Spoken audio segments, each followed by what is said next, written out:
Okay, I have something to show you. This is a picture of the house that my grandmother grew up in. I think it's an illustration or a photograph of an illustration. Um, or maybe it is, I'm not sure. Something's different. But anyway, there's a card here. It says, "Dear little Emily, you're the star on my Christmas tree. Love, Grandmama," with the initials MMA. Because my grandmother was Mary Margaret Ashoff. Follow me. Because I have the house. It's been sitting in my dad's attic for, I don't know, maybe 20 years, 20 some years. I haven't seen this since I was a teenager. So 30 years, I'm not sure. If you don't know who I am, many of you are my cousins and aunts. I am Mary Margaret's oldest granddaughter, Patty Ashoff, Cody's oldest daughter. And this was made for me for Christmas in 1979. So she made all of these individual strips of tiles for the roof.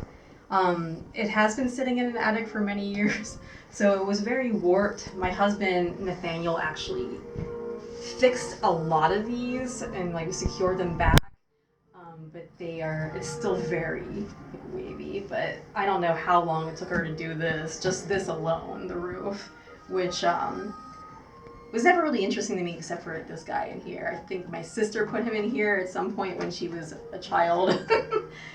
So if you take the roof off, you can see inside the house. Now, this was the back of the house. This porch that she made kind of like sticks on the back. You can tell because of where like the old tape places used to be. I think it was supposed to stick out a little bit, but not sure. Anyway, this was, I think the original front of the house. The address was Vista View Street. The back, which I think the front of the house faces now, which was up the hill a little bit, is Everlawn. Everlawn Street did not exist at the time. It was just a fence. So, let me get this out of the way here, and I'll show you the individual rooms. I'll start off with these cards that I have that she provided me handily, so in case I would need to figure out where this furniture went when I was 45 years old. So I was 2 years old when she gifted this to me for Christmas. That's me, looking strangely tall for a 2-year-old, with very long hair. I guess nothing has changed there. So it was on Vista View, 308 Vista View. This was the interior of the house. It's kind of this way. But the living room is right here. So this is kind of interesting to me. So there is this... They had electricity. As you can see, there is a sconce. There are light switches like throughout the house, just sort of painted on. But yeah, there is this little thing that definitely looks like it came right out of 1979. This little mid-century modern piece of furniture. But if you plug it in, which it is right now, you can see that there's this little light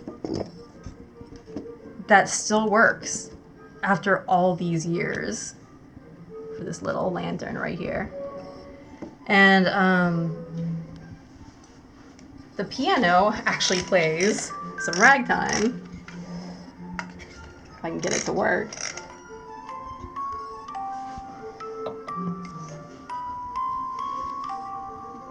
But look at these little touches. Like she has this little Merry Christmas picture right here. And if you look over here, there's a portrait.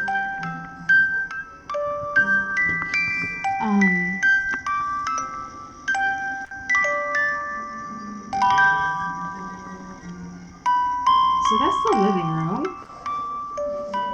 And here's the kitchen.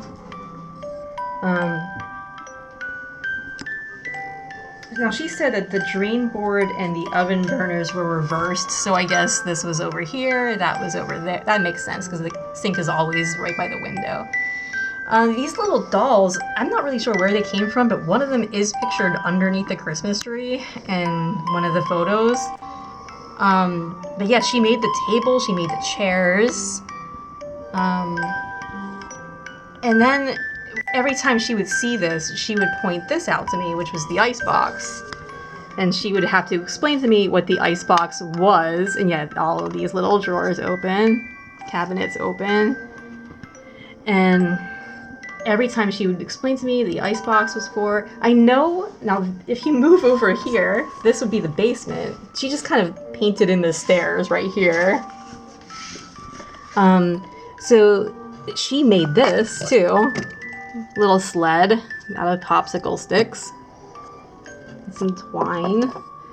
So the basement, I know she had a refrigerator. They had a refrigerator down there at some point because she liked to tell me the story about when her brother George, they were playing hide and seek and she decided that she was going to hide in the refrigerator, or she ran in there and he closed the door, but you couldn't open the door from the inside, and she almost froze to death and suffocated, and I would not be here today if they had not heard her trying to get out. Another little detail that my sister and I really liked was this. This is the closet. Now I had to do a lot of repairs whenever I got this. You can tell it's still very warped. A lot of damage was done. I had to fix the closet pole there. Little tiny Gone with the Wind poster. I just thought that was so cool when I was a kid. So this is the kids' bedroom if you move on this way. Little Holly Hobby rug carpet. Now this is actually missing the crib. There is a little crib right here. Let me see if I can see the picture of it. Yeah. With one of the dolls laying into the crib. So this room later became the master bedroom. This is the smaller of the two rooms. Eventually she said that there were two large beds in this room. The crib, my sister confiscated it when she was still very small for her own dollhouse and destroyed it.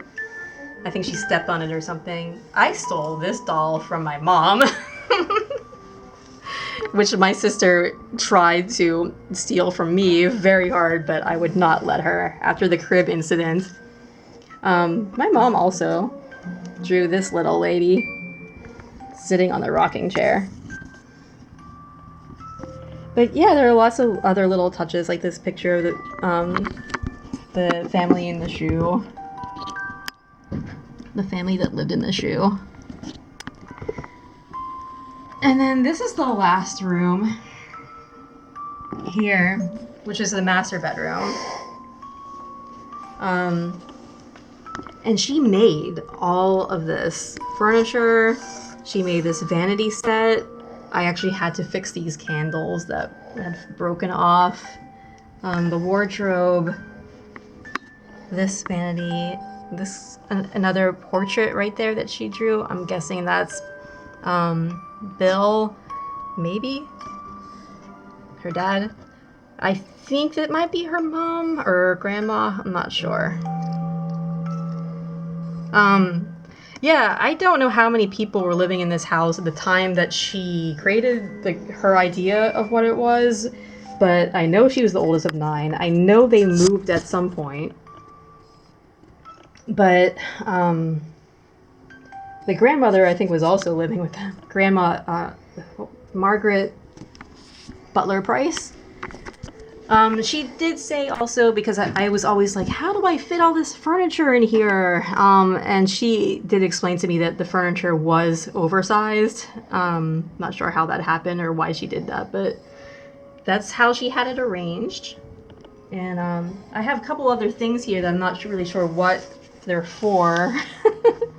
I think this is a poinsettia, but there's no picture of it anywhere, so I guess we'll just set that in there. Mystery pillow, no idea. Maybe that went with the crib. I don't know, but I'll just set it there. And then a tricycle, which does not really seem quite like her craftsmanship. Not sure who made this. Maybe I did. I have no idea. But it doesn't stand up very well, and I'm not sure where this goes. I would probably just set it outside somewhere like that. So that's it. I just wanted to present the dollhouse that my grandma made for me. It is a little part of our family history to know what it looked like. I think there were a few other things, like the red furniture in the living room was blue, which if you look over there, you can see where my cat is sitting. I apparently like blue furniture as well, so I guess it runs in the family. So yeah, I don't know if there was anything else. If you have any questions, of course, I might be able to provide the answers. She was very thorough in her instructions on how to arrange this. And yeah, Merry Christmas.